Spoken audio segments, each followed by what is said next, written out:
आप सभी श्रोता मित्रों को हार्दिक नमस्कार।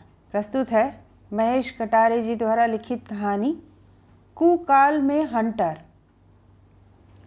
वह इस साल के इस महीने का पहला सप्ताह और दिन रहा जब राम कृपाल मास्टर की जवान बेटी जनपद प्रधान छक्कीलाल यादव के बाल बच्चेदार पुत्र के साथ भाग गई थी। भागी हुई बेटी का बाप तो खैर कुछ भी कहने योग्य नहीं रहता, पर पुत्र के पिता का मानना है कि जिसके पास पलंग बांटने वाली सुंदर पत्नी हो वह ऐसी हरकत कर बदनामी क्यों मोल लेगा। गलती मास्टर की है कि पंख निकल आने के बावजूद लड़की के हाथ पीले नहीं किए। पढ़ी लिखी चालू लड़की उनके सीधे साधे लड़के को भगा ले गई। जनपद प्रधान यादव परिवार के बारे में सच या झूठ बोलने की सामर्थ्य कम से कम राम कृपाल जैसों में तो नहीं ही है। अतः वे उस दिग्विजयी व्यवस्था को दोष देते हुए सिर पीटने लगते हैं जो चुनिंदाओं और नौकरशाहों के लिए तो सीमांत तक संवेदनशील होती है, पर शिक्षकों को कटोरा पकड़ा देती है कि जाओ छूट देते हैं, मांगो और खाओ। आंसू टपकाते हुए वे इतना अवश्य बताते हैं कि लड़की उसे अंकल कहती थी। किस्मत के मारे मास्टर को इस कठिन समय में इतना भी नहीं समझाया जा सकता कि अंकल सिर्फ संबोधन है, कोई रिश्ता नहीं। यह संबोधन कुछ भी होने करने की छूट देता है। अकाल त्रस्त गांव पर यह निहायत स्थानीय संकट था, पर 2 दिन बीतते बीतते आसमानी बिजली की तरह 3 खबरें टीवी के जरिए राष्ट्रीय शोक की भांति आईं। पहली यह कि इंडिया की टीम ने बुरी तरह घुटने टेक दिए हैं।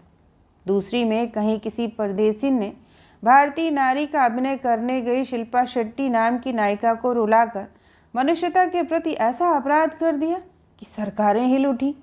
और तीसरी खबर में शेयर नाम का स्वर्ण पाखी किसी निचली बुर्ज पर उतर गया था। वैसे इन राष्ट्रीय दुर्घटनाओं से यहाँ के रहवासियों का दूर दूर तक कोई संबंध नहीं है। यहाँ तो जैसे अकाल ही स्थायी भाव बनकर पसर गया है। अकाल और अपमान से बचने का रास्ता भी खेतिहरों ने निकाल लिया है। सारे दुखों का कारण यह देह है। देह का अंत ही दुख से मुक्ति है। यहाँ हर पखवाड़े कोई न कोई मुक्त हो लेता है। छोटू जमादार गहराती रात में झिलंगी खटिया सुलगते अलाव के निकट खिसका कर पुरानी बांसुरी घंटों घंटों रुलाता रहता है। बांसुरी संग मुहल्लों के कुत्ते भी ऊपर को मुंह उठा लेते हैं। तब लगता है कि जैसे किसी रक्त पिपासु प्रेत के चर गली गली किसी की टोह में घूम रहे हों। आज छोटू जमादार की बांसुरी तो रो रही थी, पर कुत्तों के टोल निर्बाध न थे, क्योंकि नहीं, मरा कोई नहीं। अब मौत पर दैनिक ढर्रे में व्यतिक्रम कम ही होता है। लोग बाग अलावों के आसपास तभी झिमटते हैं जब या तो राम कृपाल मास्टर की लड़की के भागने जैसी हाय हाय भरी दिलचस्प घटना हो जाती है, या कुछ अलग दिलचस्प उत्तेजक कुछ हो जाए। आज दोपहर बाद जब प्रधान की स्कॉर्पियो शहर से लौट गांव में घुसी थी तो अनुमान यही था कि अपने सुपुत्र की खोज में निकले यादव जी मास्टर की लड़की को वापस ले आए होंगे और थोड़ी डांट डपट और समझाइश के बाद परिवार को सौंप देंगे। किंतु गाड़ी मास्टर वाली गली की ओर मुड़ने के बजाय सीधी उनकी अपनी कचहरी की सीढ़ियों पर जा लगी। उसमें उनके पीछे हाई स्कूल के प्राचार्य उतरे। आराम कुर्सी पर बैठ उन्होंने पानी बाद में मांगा, पहले गंगादास को बुलावा भेज दिया। गंगादास उस समय ताश की गुलाम बेगम बादशाह की कांट छांट में दिन बिता रहा था। वो कि आदि जी के आने की खबर के साथ यहाँ जमी मंडली में भी प्रेम प्रसंग का परिणाम जानने की उत्सुकता थी, किंतु जब प्रधान के आदमी द्वारा गंगादास को साथ चलने को कहा गया तो वह सहम गया। यादव जी का क्या, जाने किस केस में किसको फंसा दे। उसने बुलाने वाले से पूछा, काहे बुलाया है, हमसे कौन काम पड़ गया। सो कछु हमें नहीं मालूम, बस उनने कही बुलाए ले आओ तो हम आए गए, संग ही चलो। लाठी पर थोड़ी टिकाए पहलवान ने कहा। ताश के गुलाम बेगम बादशाह के बीच छक्कीलाल यादव की हैसियत इक्के की है। जनपद के कमोबेश आधा सैकड़ा मतदान केंद्र तो है ही, जहाँ मतदान का रुख उनके गुणा भाग के अनुसार होता है। उनके कंधे पर शस्त्र है और साथ में संविधान। गंगादास की कुशल उनका रुख मानकर रहने में ही है। वह हाथ के पत्ते जहाँ के तहाँ छोड़ पहलवान के साथ हो लिया कि अकाल के मार के साथ और भी जो बदा होगा भोगना ही है। ताश का खेल भी इस आशंका और उत्सुकता के साथ बंद हो गया कि देखें प्रेम प्रकरण में अब क्या मोड़ आता है।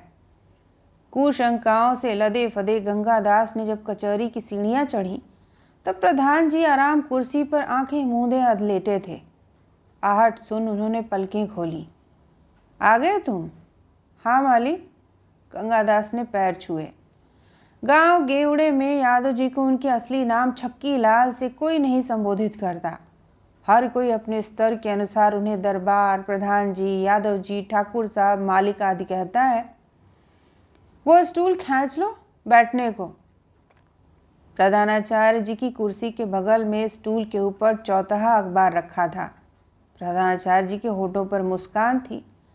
समर्थ की मुस्कान भी उस शाही फल की तरह होती है जिसमें हीरो मोती भरे हो सकते हैं और जहर भी। उसे खाने की व्यवस्था तो है ही। गंगादास ने स्टूल खींच लिया पर बैठा नहीं, खड़ा रहा। तुम तो पढ़े लिखे हो। पढ़ा लिखा क्या मालिक, बस जैसे तैसे हायर सेकेंडरी कर ली है, गिड़गिड़ाती दीनता से उत्तर दिया गंगादास ने। अखबार में देखो, लाली तेरी ही बेटी है ना, 12वीं में पढ़ती है क्या? अरे भाई मेरा मुंह क्या देखता है, अखबार देख। शहर में धमाल मचा है तेरी बेटी के नाम का। स्कूल और गांव का नाम भी खबरों में है उसके साथ। नंबर 1 चुनी गई है।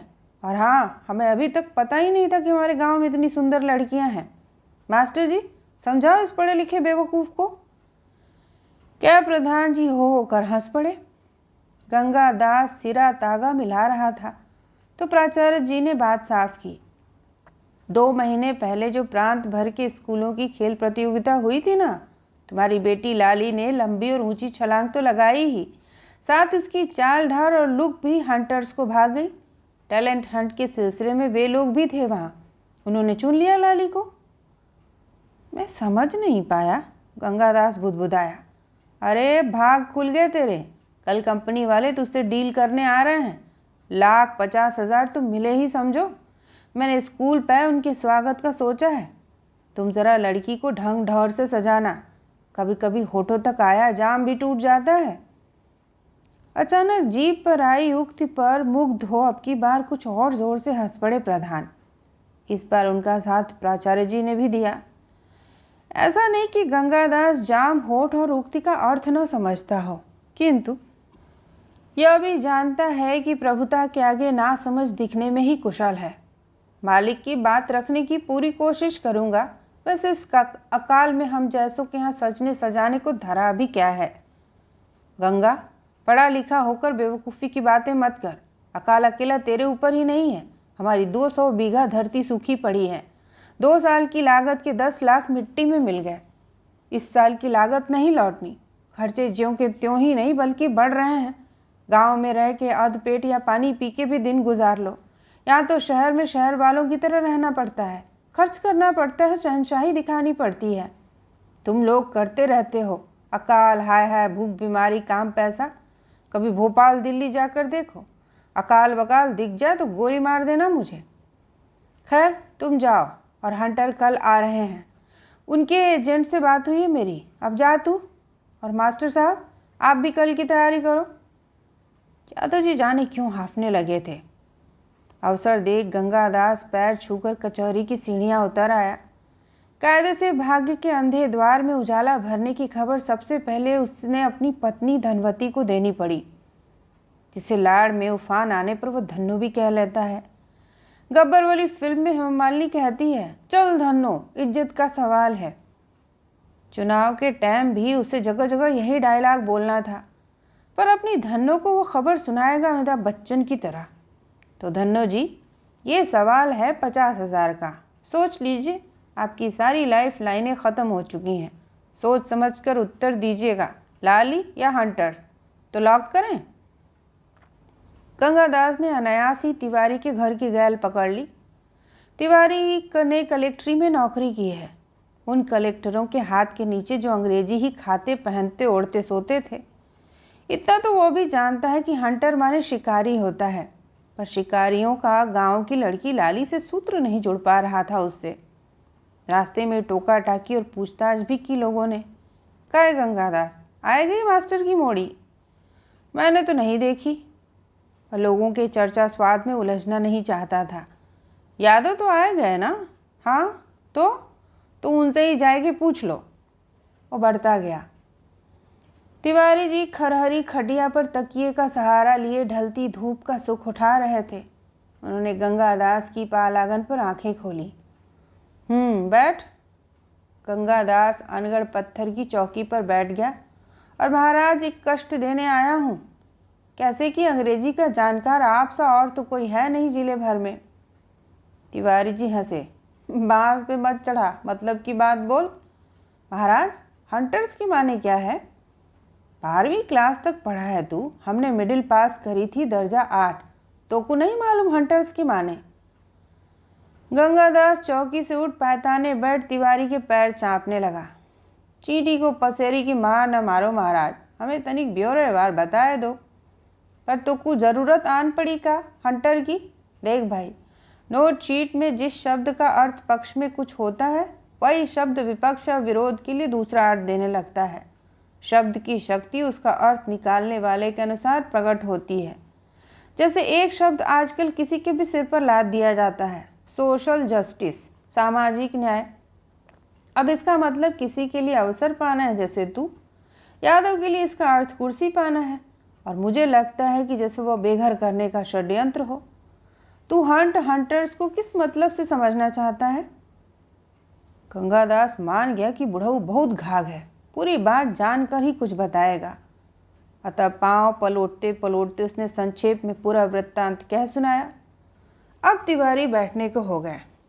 तो भाई, पहले तो कॉन्ग्रेचुलेशंस, यानी बधाई। वैसे तो तुझे मिठाई खिलानी चाहिए, पर छोड़, हाथ में कुछ आ जाए तो डाली भर ले आना। देख, हंट का सीधा अर्थ है शिकार, और चतुर अर्थ है खोज। हंट आउट, ढूंढ निकालना हुआ, और हंट डाउन, दबोच लेना। सुनो, अंग्रेज दिमाग इतना शातिर है कि जहाँ ज़्यादा और आसानी से शिकार मिले उसे हैप्पी ग्राउंड नाम देते हैं। अब भैया, तू हिसाब बैठा ले कि हंटर्स के माने क्या है। क्या सफ़ेद मूछों में मुस्कुराते तिवारी पुनः पौढ़ गए, किंतु जैसे कुछ स्मरण हो आया हो, वे बैठने के लिए होकर बोले, कुछ हंटर्स बाहर से आते हैं, कुछ हैप्पी ग्राउंड में भी बसते हैं।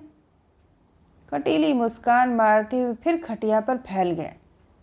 गंगादास प्रश्न पूछती निगाहों से स्वयं को बचाता अपने घर में आ घुसा। शायद दिन फिरे की आशा के साथ गांव में हंटर्स के आने और लाली का भाग्य चमकने की बात कही तो मनी मन खुश होती धनवती आशंकित भी हो गई। इन बुरे दिनों में कोई नई आफत तो नहीं है। आफत अकेले नहीं आती, और कई बार तो यह भलाई की उंगली पकड़ के आती है। दोनों ने इसकी लाली से कोई चर्चा नहीं की। बस धनवती ने चूल्हे की आग कुरेद कर लाली का चेहरा ध्यान में लेते हुए 7 बार उसारा कर मुट्ठी भर मिर्चियाँ चूल्हे में झोंक दी। फिर हाथ जोड़ जैसे हवा में ठहरी किसी शक्ति से मांगा हो, मैया, कोई नज़र दीठ न लगे मेरी चिरैया को। गंगादास घर में ही घुसकर रह गया और तभी बाहर निकला जब रात पूरी झमक कर अंधेरा गाढ़ा हो गया। मुहल्लों के अलाव यौवन पर आ गए थे। इस अलाव पर आज वाली लूट का जिक्र हो रहा था। कोई गिरोह है जो इस गांव की सरहद भीतर वाली सड़क पर लूटपाट करता है। लूट बाइक वालों, स्कूटर वालों के साथ ही होती है। उनमें भी ऐसे दोपहिया जिन पर चालक के संग महिला हो। मामला साफ है, महिला साथ होगी तो नकदी भले ही 100-200 हो, पर सोना ज़रूर पहने होगी। कान के बाले, हाथ में अंगूठी, गले की चेन भी हाथ लगी तो कमोवेश 20,000 का माल होगा। लूट का तरीका भी आधुनिक है। किसी जगह से दोपहिया पर सवार युगल गुजरा तो मोबाइल फ़ोन से कार्यकारी दल को सूचना दे जाती है, मेहमान अमूक रंग की मोटरसाइकिल या स्कूटर से आ रहे हैं, और कार्यकारी दल सड़क पर उन्हें दिन दहाड़े भी शैली में छेंक लेता है कि दूर से देखने वाला या तेजी से किसी वाहन पर गुजरने वाला भी समझे कि बात हो रही है परिचितों में। वहाँ कट्टे या देशी पिस्तौल की नोक की चमक रही होती है। महिला को साथ लिए कोई भला मानुस भिड़ भी तो नहीं सकता। मान लो किसी दुष्ट ने महिला पर इधर उधर हाथ चला दिया तो रुपया, पैसा, धन वन तो हाथ का मैल है। इज्जत और जान दोनों बचे तो उसे त्यागने में ही भलाई है। लूटने वाला अधिक से अधिक थाने में रिपोर्ट करा के संतोष पा लेता है। पुलिस भी जानती है कि खर्चे वर्चे की तंगी में कुछ ऐसा ही होता है। फिर यहाँ लूट, वहाँ फसाद, इधर फौजदारी, उधर शांति भंग। थानों में स्टाफ कम है और स्टेशनरी तक फरियादियों से ही मांगनी पड़ती है। इतने पर भी ऊपर सलामी भेजो और वर्दी का स्टेटस भी रखो, तो कुछ न कुछ एडजस्टमेंट रखने ही पड़ते हैं। आज का शिकार कोई पहुंच वाला हो गया तो थानेदार को डांट पड़ गई। उसने आकर चतुरी धोबी के लौंडे को धर लिया। सुना है प्रधान जी बीच में पड़े हैं। चतुरी उनका पक्का वोटर है, लड़के बाले हैं, संग कुसंग में पड़कर गलती हो ही जाती है। कभी कभार आने वाली बिजली आई न थी तो गांव में देश विदेश के सुख दुख भी नहीं पहुंचे थे। मोड़ पर पक्का की ओर से उसने लाली का नाम तथा कल कुछ होने वाला है जैसी फुसफुसाहट भी सुनी। अपने आप को प्रकट न करता हुआ वह जाटों के अलाव तक जा पहुंचा। यहाँ पूरन सिंह ने अपनी नई दीवार सार्वजनिक रास्ते में धंसाकर आने जाने वालों के लिए जगह बिल्कुल संकरी कर दी है। इस पर भी पत्थर की पटिया डाल खंडों पर टिका बेंच सी बना ली। पहले जिस रास्ते से बैलगाड़ी मज़े से निकलती थी, अब वहाँ से मोटरसाइकिल भी हिकमत से निकालनी पड़ती है। यादवों की तरह जाट भी लठैत हैं। यादव जी जरा राजकाज में बड़े चढ़े हैं, फिर भी जाट दबते नहीं उनसे। कमरों के फैसलों से अधिक निर्णायक मैदानी फैसला होता है। को है? किसी ने उसे दीवार से चोर की तरह चिपके देख लिया। मैं गंगादास। अरे तो सिंगी ऋषि अर्थात श्रृंगी ऋषि की नाई दुबका दुबका काहे फिरता है? आ बैठ, तो फूक बीड़ी के मार ले। पूरन सिंह ने बुला लिया। बस निकलने का कोई रास्ता न था। गंगादास आँच के ऊपर झुके झुंड में शामिल हो गया। ते प्रधान के यहाँ गया था? कछु पता चला कि कहाँ है मास्टर की मोड़ी? अंगारे पर फूंक मार बीड़ी सुलगाते पूरन जाट ने पूछा। तद्दा मोए क्यों बता दे प्रधान जी, मुँह से तो कल कोई आए रहे हैं ना, लाली को पुरस्कार बांटने, सो बुलाया था। अच्छा, कहाँ मिल रहा है पुरस्कार? जो भी मिल जाए देंगे ही, ले तो जाएंगे ना कुछ, बस हम तो पहुंच जाएंगे प्रोग्राम में, बाकी प्रधान जी जाने। अरे छिपाए मत हमसे, ते इतना सीधा नहीं है। कान में कछु मंत्र दे दिया होगा आहिर ने, तासे गूंगे का गुड़ चुबलाए रहा है। खैर, नाई के कटे बाल कल सामने आ ही जाएंगे। कल ही आए रहे हैं ना वे नेता लोग? हाँ, कल ही बताए रहे। पहाड़ की ऊंचाई पर छोटू जमींदार बांसुरी में फूंक मारने लगा था। उसका घर अध पहाड़ी पर है, इसलिए रात में वहाँ की आवाज़ दूर दूर तक जाती है। ले कर दसो सारे ने मसान जागरण शुरू। अबे हाल देखो, सारे कुकुर कुतियाँ प्रेत पिशाच बुलावन लगेंगे। अलाव पे बात पूरी न हो पाई कि कुत्तों का कोहराम शुरू हो गया। वैसे वे छोटू के सुर संकेत की ही प्रतीक्षा कर रहे हों जैसे। किंतु चूंकि गांव की सूखी छाती पर इस सप्ताह लगातार कुछ न कुछ अंकित होने के क्रम में आज 2-3 हलचल भरी इबारतें लिखी गई थीं, जिससे चर्चाओं के तेज मंदे दौर चल रहे थे। अतः कुकुर निमंत्रित प्रेत पिशाचों को कुछ देर के लिए ही सही रोके रखना आवश्यक था। कुत्ता तंत्र की सिम्फनी को तोड़ने की परीक्षित विधि एक ही है, पत्थर फेंको। अंधेरे में दिख न रहा हो तो प्रेतों को आमंत्रित करने वाली आवाज़ की दिशा में फेंको। अपना सिर बचाने के लिए कुत्ता समूह इधर उधर होगा। पत्थर फेंकने की दिशा जितनी सटीक और अवधि जितनी लंबी होगी, प्रेत उतने ही दूर रहेंगे बस्ती से। अलावों से पत्थर उछाले जाने लगे तो कुत्ते पहले रुक रुक कर भौंके कूके, एक आध बार एकत्र होकर सामूहिक स्तर पर रोए, किंतु जब उनके हर स्वर का उत्तर पत्थर से मिला तो पिछली टांगों के बीच अपनी अपनी पूंछ दबा देहरी द्वारों की ओर निकल गए। छोटू की बांसुरी पर अब एक लोकगीत की धुन आ गई, जिसमें आसमान की खिड़की से झांकते पुरखे अपनी संतान को पुकारते हैं और माँ अपने दूध का स्मरण दिलाते हुए धरती का हरापन बनाए रखने को कहती है। ऐसे में मज़े और चटखारेदार चर्चा चल ही नहीं पाती। धीरे धीरे अलाव खाली होने लगे। घर की ओर लौटते गंगादास की देह में एक बारगी सिहरन भर गई। उसके ठीक पिछवाड़े सियारों का समूह चीख उठा था। हुआ इतनी तेज थी कि बांसुरी की आवाज़ तक दब गई। क्या कोई फिर मर गया गांव में? इस सप्ताह के पहले ही दिन तो लटूरी पहलवान ने सल्फास की गोलियां गटक कर आत्महत्या कर ली थी। पिछले हफ्ते रामदीन जाटव मरा था। बीमारी का इलाज कहाँ से कराता? जैसे तैसे उधारी में मिले 700 रुपये तो डॉक्टर की फीस और पर्चे पर लिखी जांचों में ही उड़ गए। दवाएं कहाँ से खरीदता? बाल बच्चों का पेट भरने के ही लाले पड़े हैं। जाने आज किसकी बारी हो। उड़ के किवाड़ खोल घर के भीतर घुसा तो धनवती सुलगती बरोसी पर आग तापती मिली। का है, लेटी नहीं? पेट में भारीपन और दर्द सा है, धनवती ने बताया। पथरी का दर्द तो नहीं शुरू हो गया? वही लगे हैं। प्रधान जी कह रहे थे कि कंपनी वाले का 1,50,000 दे सकते हैं, आपकी ऑपरेशन करा ही लेंगे। डॉक्टर ने कही हती ना, इलाज में देरी से कैंसर का खतरा हो जाता है। दांतों में निचला होंठ दबा दर्द का तीखापन टालती हुई धनवती हंसी। सूद न तगा कोरी से लट्ठम लट्ठा। तुम तो बादल देख कंधे का पोतला लुढ़काने लगा तो। तेरी कसम, अखबार में फोटो निकला है अपनी लाली का, पूरे प्रांत में अव्वल है, तभी ना इनाम दे रही है हंटर कंपनी। हम ये नहीं समझ पाए रहे कि बिना मतलब बिना रिश्ते नातेदारी के कोई इतना रुपया काहे देगा। धनवती बरोसी के ऊपर झुक गई, जैसे दर्द को सेकने सारी आग आंख में भर लेना चाहती हो। कछु होए, ऑपरेशन तो करवाना है, जल्दी है। पत्नी की तरह ऑपरेशन शब्द का कोई अव्यक्त भय गंगादास के मन में भी है। वह घाव से नहीं डरता, पर ऑपरेशन की सोच सहम जाता है। अंग्रेजी शब्दों का कुछ ऐसा रौब है कि डॉक्टर अंग्रेजी का पर्चा बना ज़्यादा फीस झटक लेते हैं। अंग्रेजी नाम से दवा की कीमत कई गुनी हो जाती है। नेता और मंत्री अफसरों से झेपते हैं क्योंकि अंग्रेजी किसी भी अच्छे बुरे को फाइल के फीते से बांध कर रख देती है। धनवती उधर शूल में किरहें सी लेने लगी।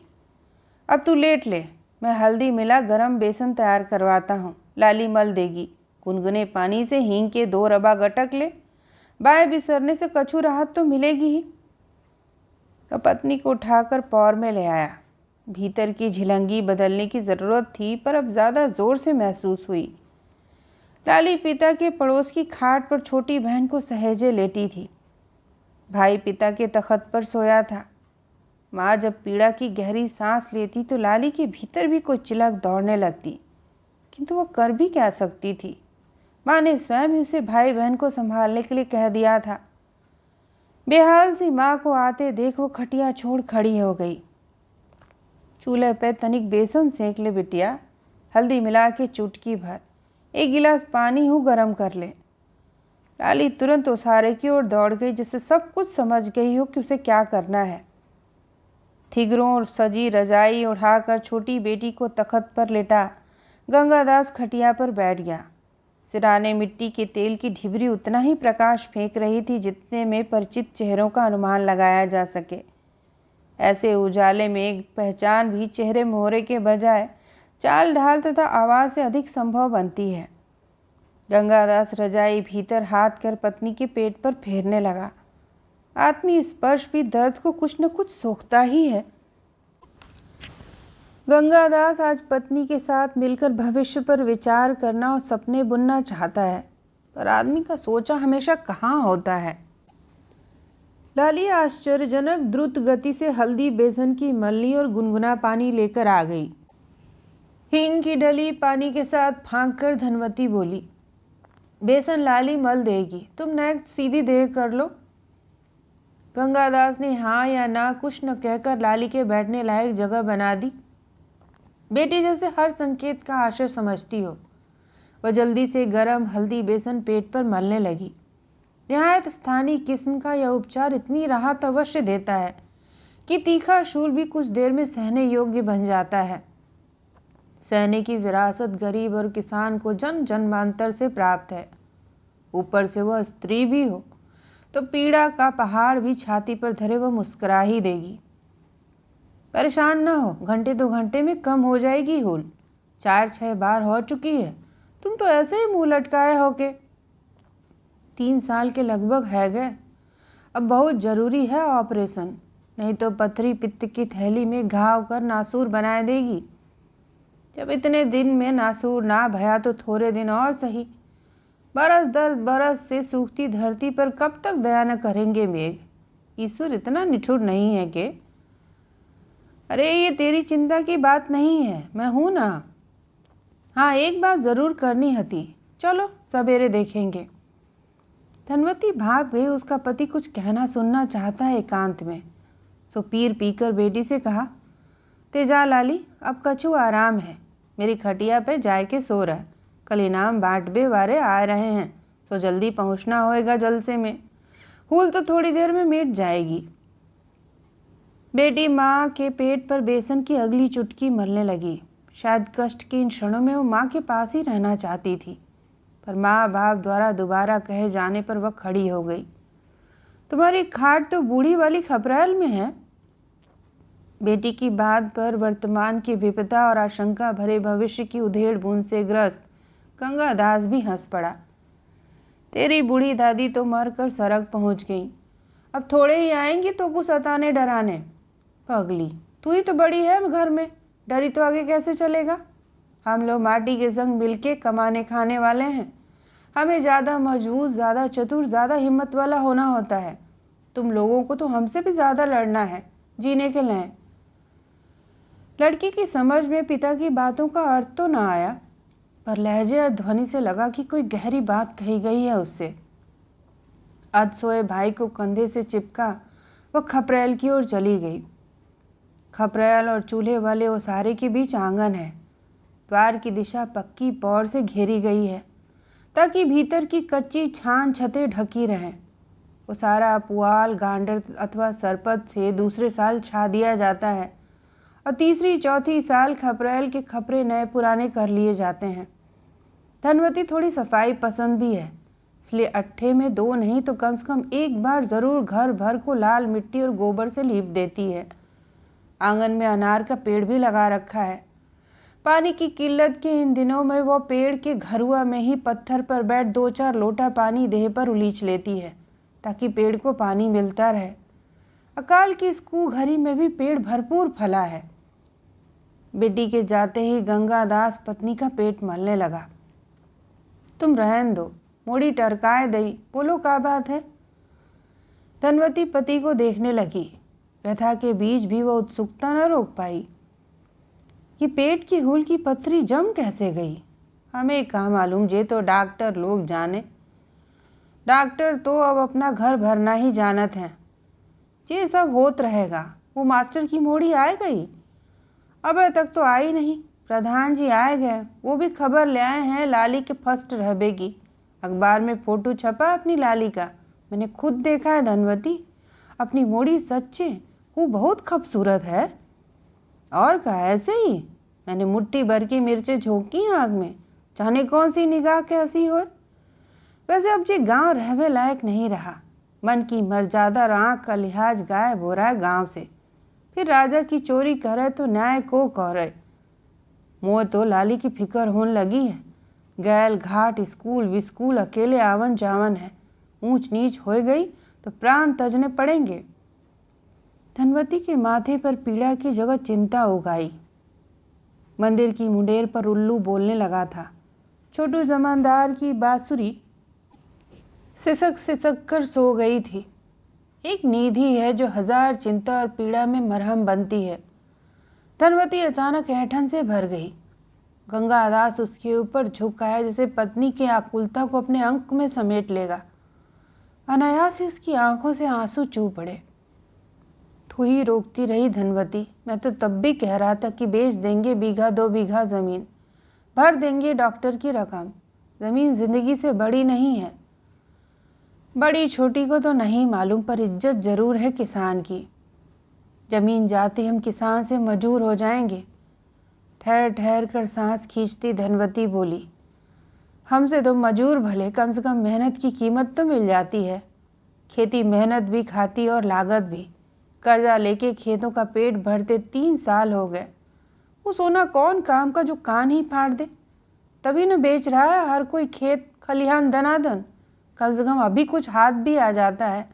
2 साल बाद तो ब्याज में ही बिक लेगा सब कुछ। तुम कह रहे थे कि लाली को मिलेंगे कल 1,50,000। हाँ, सो अगर मिल जाए तो कर्ज हल्का हो जाएगा। इलाज हो जाएगा तेरा। देखें क्या होता है। इतनी बड़ी रकम भाग्य पे भरोसा तो मोको भी नहीं हो रहा है। कौन है ये हंटर वाले जो किसी मतलब के बिना पैसा लुटा रहे हैं? प्रधान जी बिन के स्वागत की ऐसी तैयारी में जुटे हैं। वे तो बिना स्वार्थ के कहाँ की चिरी उंगली पर भी नहीं मूतते। घुघू किसकी किसकी मुंडेर पर बोला, खिस्टी कहाँ कहाँ खिखियाई। कुत्ते कितना रोए, सियारों के टोल किस किस कोर में हुआ हुआ चिल्लाते रहे। सबसे बेखबर दोनों जने बस अपने दायरे की दुनिया नापते रहे। पहाड़ के ऊपर से जब छोटू जमादार ने मुर्गे के सकारे की सूचना दी, तब धनवती और गंगादास दोनों ही विगत आगत की चिंता से दूर नींद की छांव में थे। होने वाले संवत के 17 बरस बाद यह पहली बार था कि दोनों के सोते सूरज की किरणें आंगन में उतरी थीं। दोनों ही हड़बड़ाते हुए जागे। 17 साल पहले माँ मुस्कुराकर अनदेखा कर देती थी। अब 17 साल बाद बेटी क्या सोचेगी, जो दर्जा 11 में पढ़ रही है, शहर आती जाती है, सिनेमा टीवी देख लेती है, किताबें पढ़ती है, यौवन की देहरी पर खड़ी हो चुकी है। गंगादास अपढ़ या कुपढ़ नहीं है, भले बहुत कुछ नहीं जानता, किंतु वे बहुत सी बातें समझता भी है जो उसके पुरखे नहीं समझते थे। चतुर चालाकों ने उनके मिट्टी मिले जीवन को गंवार कहा, उन्होंने मान लिया। इंडिया रचकर व्याख्या की, यही तो है हिंदुस्तान, भारत। उन्होंने स्वीकृति में सिर हिला दिया और इंडिया की खुशहाली देख सुन संतोष पाते रहे। वे भारत, दैट इज इंडिया कहने वाले प्रभुओं की चतुराई नहीं पकड़ पाए। प्रभु वर्ग के ऐश्वर्य, भाषा के आतंक में चुप रहे। संप्रदाय स्वीकार, जातियां स्वीकार, इन सबको बनाए रखने की विधियां स्वीकार। गंगादास पिछड़ा स्वीकृत, पर सत्ता और साधन की तराजू पर वह गांव का बांट है। प्रधान जी किलो वाले बांट हैं। पलड़े पर पासंग भी नहीं है गंगादास। झाड़ बुहार के बाद लाली हैंडपंप से 2 खेप पानी भी ले आई। उसे पता लग गया कि आज वह महत्वपूर्ण है। लड़कियां जितनी दिखती उससे कहीं अधिक जानकार होती हैं, बोले भले नहीं। लाली की भी ललक है कि उसके माँ बाप भी टीवी के माँ बापों जैसे हों, ललूहे, चिकने, सुंदर। टीवी के बूढ़े बूढ़े भी कितने हरे भरे दिखते हैं, कितने शानदार होते हैं उसमें स्कूल। उसकी कक्षा वाले लड़के लड़कियों से राष्ट्रपति हाथ मिलाते बतियाते हैं। दूसरी दुनिया है वो उस धरती की। काश लाली पहुंच पाए वहां, अपना झाड़ू पोछा लेकर ही सही। स्कूल से चपरासी आया था, जरा जल्दी पहुंचना गंगादास, बाल बच्चे भी पहुंचे और जरा ढंग ढौर से कपड़े पहन ओढ़ कर। प्रधान जी ने कहलवाया है, तुम तो अभी नहाए धोए भी नहीं, हम लोग भोर से जुटे हैं। स्कूल सजा बजा कर ऐसा चकाचक कि देखोगे तो। और हाँ, लाली को जल्दी पहुंचाना, बंसल बहन जी कुछ बता समझा कर तैयार करेंगी उसे। इतना कह बिल्ली की चाल आया चपरासी कुत्ते की चाल दौड़ गया। बाहरी आवाज सुन धनवती भी किवाड़ से आ लगी थी। क्या कह रहा था? वही कि हंटर वाले आए रहे हैं, जल्दी पहुंचो, तुम सबको चलना है, गंगादास ने बताया। हम क्या करेंगी, मर्द मानस के बीच जनी की जरूरत। अरे भाई तू मैयो है, तेरा ही रंग रूप तो उतरा है लाली पे। आने वाले यह भी देख लें कि पुराने चावलों की चमक कैसी है। उमकती खुशी चूहल में प्रकट की गंगादास ने। और चमक देख चकबे को ललचाए बैठे तो। धनवती में गौरव की उमंग लहरा गई। गंगादास मुंह बाए रह गया कि अरे, निरक्षर धनवती में संधान की इतनी तीक्ष्ण प्रतिभा भी है। मन ही मन निछावर हो उठा। भीतर कहीं कोई तीव्र आवेग हरहराया उन होठों को चूमने का, जहां से यह चतुराई का सोता फूटा था। रोज रोज पानी भर पाना भी एक युद्धाभ्यास जैसा है, क्योंकि शरीर गीला और गला तर करने के लिए गांव में सूखने से बचे कुछ ही हैंडपंप हैं, जहां बारी और महामारी के लिए उद्यत एक भीड़ हमेशा ही जुटी रहती है। गांव में सूनापन था और गांव के बाहर हलचल दिख रही थी। स्कूल बाहर ही है, शहर को जाने वाली सड़क से जोड़ने वाली सड़क की ठीक बाजू में। वहाँ झंडियाँ दूर से दिख रही हैं।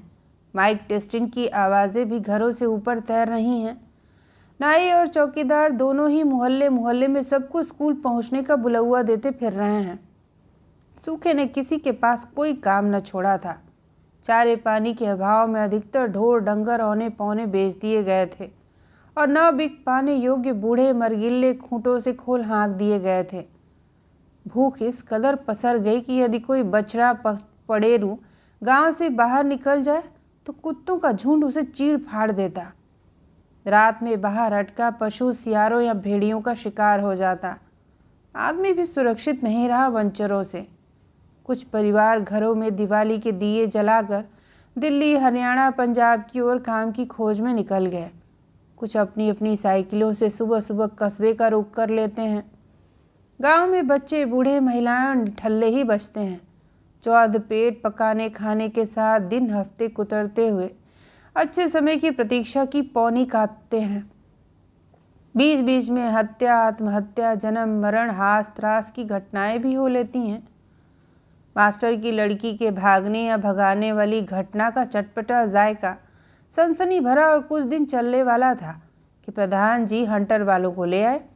अपने को कुछ मिले न मिले देखने में क्या जाता है। गंगादास सौ परिवार पहुंचा। इक्का दुक्का और झुंड स्कूल की ओर झिमटने लगे। बंसल बहन जी जैसे लाली की ही प्रतीक्षा में थी। वे उसे समेट स्टाफ रूम की ओर ले गईं। प्रधान जी सहित प्राचार्य और स्कूल के शिक्षक कर्मचारी व्यवस्था में मुस्तैद से लगे। सुना गया था कि जिले के कुछ बड़े अफसर भी आ रहे हैं। अचानक ही बिजली भी आ गई। लाउड स्पीकर चीखने लगा, ये देश है वीर जवानों का। स्वागत में कोई कोर कसर न रहे इसकी निगरानी स्वयं प्रधान जी कर रहे थे।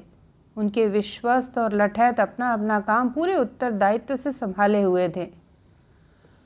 ऊंचे मंच पर दाएं वीणा वादनी की मूर्ति प्रज्वलित होने को उत्सुक चौमुखे दीपाधार तथा करीने से रखे गए अगरू धूम के साथ अतिथियों की प्रतीक्षा में तैयार बैठी थी। खादी की महीन धोती पर कलफदार कड़क कुर्ता और महीन जैकेट में यादव जी आप से आप अति विशिष्ट हो जाते हैं। अंगरक्षक उनके साथ साथ डोलता है। प्राचार्य जी ने माइक से मुंह सटा घोषणा की, हंटर्स निकल पड़े हैं, आप शांतिपूर्वक अपना अपना स्थान ग्रहण कर लें। माताओं बहनों का स्थान मंच के पास है। घूंघट, अधघूंघट, अंश घूंघट वाली माताएं बहनें मंच की ओर जाने लगी। गाने पुनः चालू हो गए। औरत ने जन्म दिया मर्दों को, मर्दों ने उसे बाजार दिया। अब एक अंतरा पूरा ही हुआ होगा कि प्राचार्य जी भवन के भीतर से हड़बड़ाते निकले, ए बंद बंद करो, यह कौन सा गीत है? राष्ट्रीय गीत है यह। लाउड स्पीकर वाले लड़के के लिए वीर जवानों, आंखों में भर लो पानी या औरत को दिया बाजार जैसे सभी गाने राष्ट्रीय ही थे। इसमें उसकी कोई दिलचस्पी न थी। गाना तो वो झलक दिखला जा, एक बार आजा आजा वगैरह को भी मानता है। उसने गाने ही बंद कर दिए। अब आपसी चर्चा आरंभ हो गई। क्यों अवसर लगभग प्रसन्नता का ही था, पर काल की छाया यहाँ भी डोल गई। धन्य, सुना कि तेरा बीज छूछा पड़ गया, जोत बखर बावनी सब खाली गई, बेकार।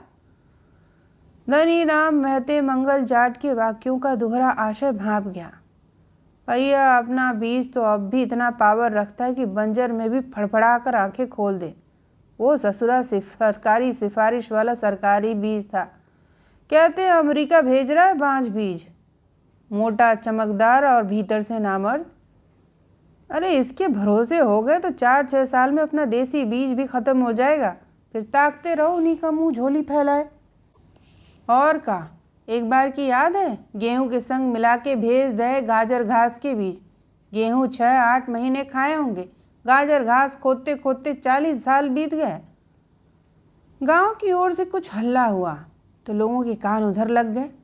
हल्ला धीरे धीरे गाली गलौज और शायद हाथापाई में बदलने लगा था। बैठे हुए पुरुष तो क्या, माताएं बहनें भी क्या हुआ जानने के लिए खड़ी होने लगी। उखड़ता मजमा थामने प्राचार्य जी भी आए माइक पर। भाइयों बहनों प्यारे बच्चों, शांति बनाइए, जहाँ हैं वहीं रहें। देखिए इससे व्यवस्था भंग होती है। बाहर के मेहमान ये सब माहौल देखेंगे तो आएंगे नहीं। यहाँ देखने वाले हैं ना कि कहाँ गड़बड़ है, सब ठीक हो जाएगा। अफरा तफरी रुकती न देख स्वयं प्रधान जी मंच पर आ गए। ए हरगोविंद, किधर जा रहे हो? बिठाओ सबको। चिलेदार सिंह, देखो रोको लोगों को। चिलेदार प्रधान जी के खास हुक्म बरदारों में से है। लठैतों का मुखिया भी। कठिन अवसरों को अनुकूल बनाने के लिए उसे चुना और प्रशिक्षित किया गया है। हरगोविंद बघेले चुकी निगाह में आ गया था और निगाह में चढ़ना नहीं चाहता था। अतः ठीक उसी तरह मुड़ गया जैसे उसकी स्वयं की आवाज़ पर भेड़ बकरियां मुड़ जाती हैं। चिल्लेदार तो विशेष सतर्क हो ही गया। उसके आदमियों की निगाहें भी तीखी हो गईं। इसी बीच कोई सफ़ेद कार मुख्य सड़क से गांव वाली सड़क पर मुड़ी और स्कूल परिसर में आ ठहरी। द्वार खोल 4 की संख्या आसपास मुआयना करती सी निकली। उनके हाथों कंधों पर बैग और कैमरे थे। आंखों पर धूप चश्मा और 10 जेबों वाले पैंट शर्ट जैसे परिधान। इस दल में चाल ढाल निहार उभार से एक महिला सी सूरत भी थी। मालूम हुआ ये चैनल वाले हैं। एक प्रेस फोटोग्राफर भी था। दर्शकों में उत्सुकता और आश्वस्ति की लहर बह गई कि चलो अब कुछ न कुछ तो अवश्य होगा। 5 मिनट के भीतर ही पुलिस वैन भी स्कूल से आ लगी, जिसमें से उतरे जवान चौतरफी फैल गए। प्रांगण लगभग पूरा भर गया। बातें पुनः प्रारंभ हो गई। काय भटपुरा वारी, तेरे घरे होएगा महीना 2 महीना काटने लायक अनाज? कहाँ जिज्जी, बस कूटा कोहरी करके बखत काट रहे हैं। आदमी वो का करे, अकाल काटा दुकाल झेला, अब जे तो 3री साल में कुकाल है। वैसे गंगा और धनवती की तकदीर खुल गई।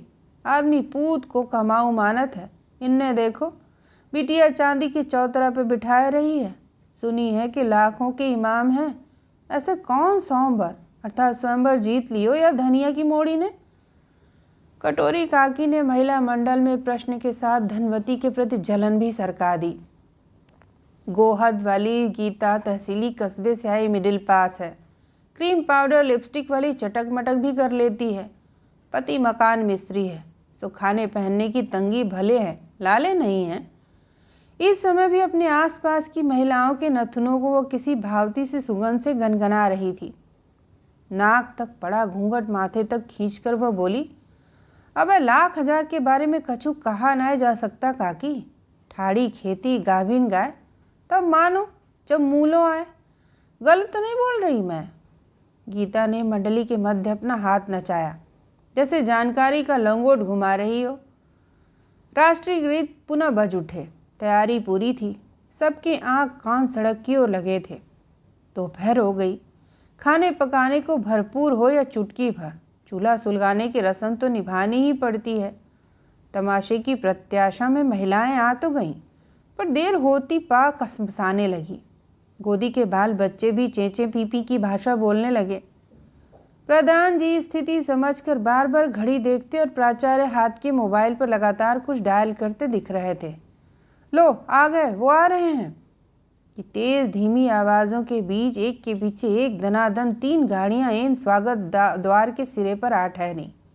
अगली गाड़ी स्वागत द्वार को दाहिने से तेजी से मुड़ती हुई 10 कदम आगे जाकर रुक गई। उसमें से उतरने वालों में 2 गोरे साहब थे, 2 काले। प्रधान जी लपक कर स्वागत द्वार पर पहुंचे। प्राचार्य के साथ भारतीय वेशभूषा में आरती का थाल सजाए 2 छात्राएं थीं।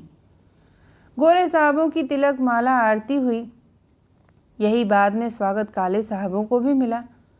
तालियों की गड़गड़ाहट के बीच अतिथि मंच पर पहुंचे और संक्षिप्त स्वागत भाषण के बाद लाली को मंच पर बुलाया गया। बंसल बहन जी के निर्देशन में लाली मंच पर आई तो लोग सचमुच आंखें मल उठे कि यही इस गांव की लाली है। रोज रोज वाली वह सिकुड़ी सिमटी लड़की अचानक खिलकर तरुणी बन गई थी। हंटर्स ने खड़े हो ताली बजाते हुए लाली का स्वागत किया।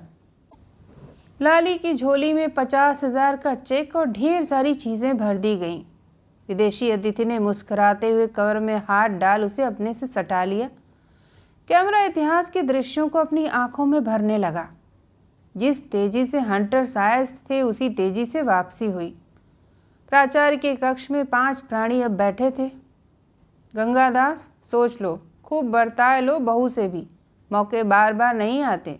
बिटिया की जिम्मेदारी हंटर्स कंपनी ले रही है। तुम लोगों को भी शहर जाना पड़ेगा। फिलहाल अकेली न रह पाएगी लड़की। प्रधान जी बोले, पर मालिक, यहाँ घर है, जमीन है हमारी। बहू तू समझा इसे। यादव जी घूंघट काढ़े उनकी ओर से थोड़ी तिरछी बैठी धनवती को उन्मुख हो गए। हम लोगों की तो जैसी गुजरनी थी गुजर गई, बची खुची भी कटी लेगी। बच्चों के बारे में सोचो। क्या यहीं डले डले गू गोबर गोड़ते रहोगे? क्या धरा है तुम्हारे घर में? न बखार में अनाज है, न पनहरी पे पानी। ज़मीन जितना उगलती उससे दुगना निकल रही है। मैं उसकी भी अच्छी कीमत दिलवा दूंगा। मेरी तो इच्छा है कि खूब मेहनत कर ली, खूब भुगत लिया तुमने। भाग्य से मिल रहा है तो सुख भी भोगो, बाकी तुम जानो, आखिरी फैसला तो तुम्हें ही करना है। प्राचार्य के पास बैठी लाली तो औचक झोली में आ गिरी संपदा से इतनी चमत्कृत थी कि सोच भी क्या पाती कि प्राचार्य जैसे गवाह की हैसियत में आ ठहरे थे। खैर, आज रात भर और सलाह कर लो, सुबह मेरी गाड़ी शहर तक पहुंचाने के लिए तुम्हारे यहाँ आ जाएगी, ठीक? कहते प्रधान जी खड़े हो गए। रात में अलाव ठसाठस भरे थे।